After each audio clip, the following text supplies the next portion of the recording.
And for my first crit, I am going to show you this wine box. Pretty, isn't it? And mostly you're going to like it because of the graphics. They are very attractive. They are printed full color. They're printed on a white material, but then it feels like it has a matte laminate. You can see how it doesn't really reflect, but of course black with matte laminate, it's going to show all the marks. But it's still striking, isn't it? Now let's look at the structure.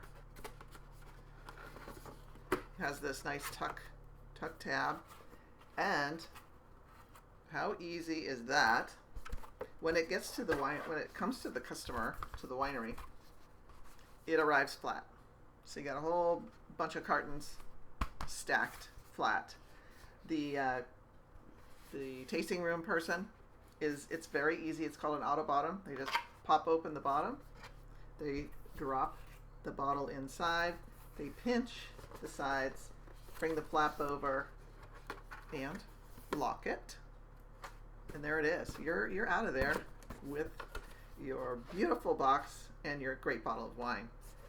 I really like the tuck top. It's called an auto bottom because it automatically opens, and it's such an easy thing for people in store, or even if you have a fulfillment center.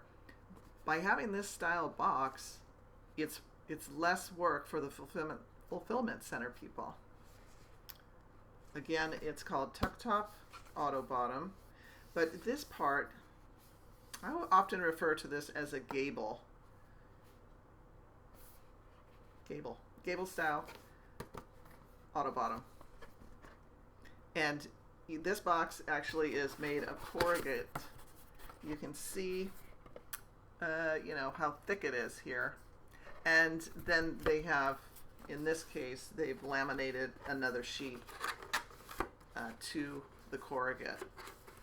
Doesn't mean this style has to be done in corrugate, because you can do this same style in regular paperboard as well.